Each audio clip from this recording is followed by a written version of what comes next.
presentation.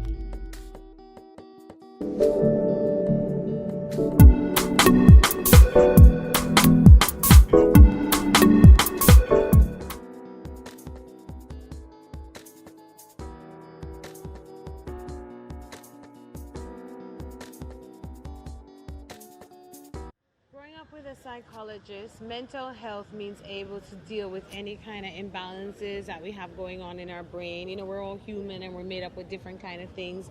And I think some people aren't able to manage what might be going on in their brains mentally. So I think we need to focus on it a little bit more, because sometimes we look at people who are depressed. We have a lot of psychological issues from, you know, colonization and enslavement that has caused a lot of mental issues in our society with our men and our young and our women, and then hence our children. So we have a lot of mental issues, psychological issues, and we have to be able to address them from a historical standpoint and a modern day standpoint. And I think mental health means being able to work through therapeutic and medical methods to heal and to have a more balanced journey in our everyday walk. So that's what mental health means to me, and I don't think it's something that we are enlightened about in Jamaica. So it's something I think we need to focus on.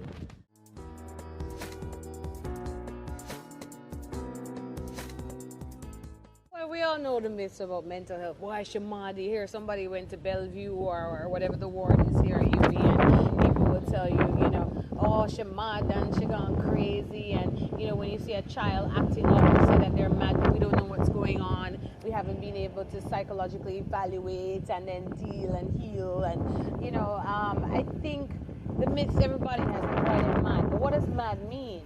Mad means that that person had a traumatic journey. Mad means that that person has a chemical imbalance that we need to kind of work out, whether it be through natural medicines or other kind of chemical, pharmaceutical kind of, you know, concoctions. But we do need to address it. We do need to address it.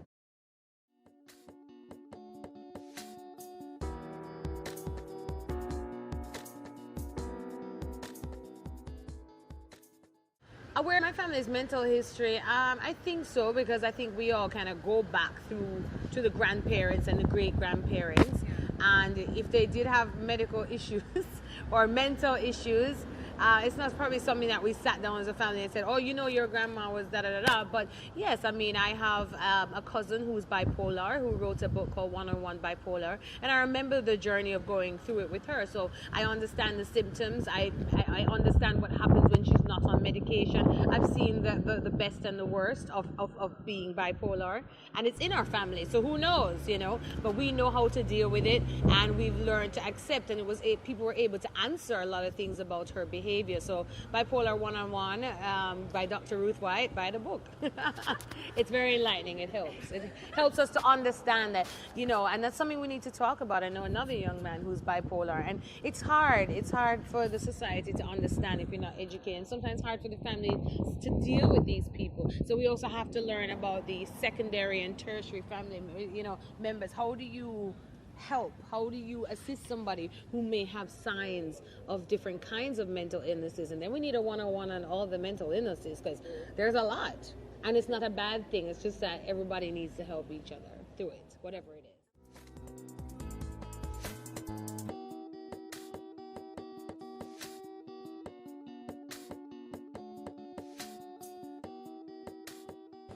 Is be patient and find the support from other family members who are patient and willing.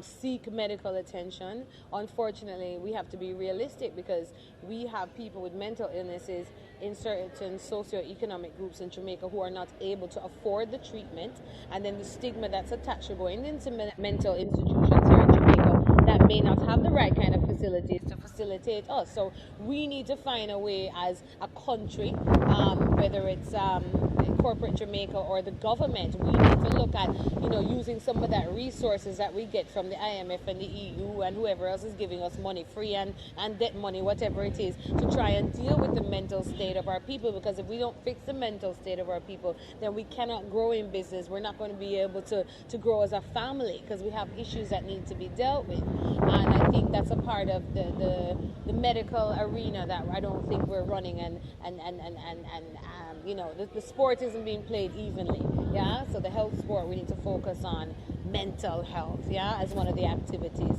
in the medical arena.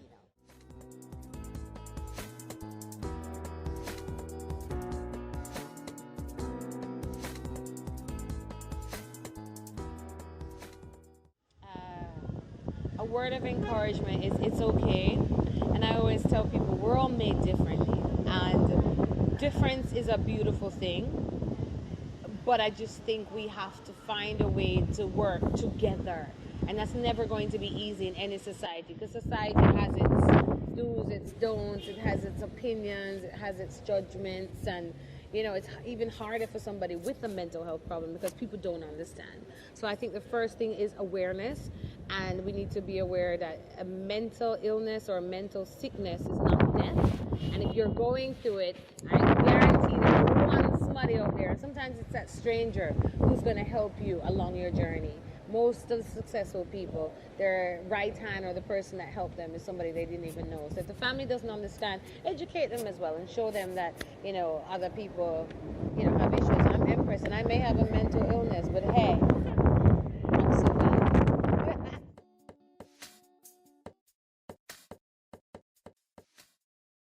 So thank you. You're welcome, my baby.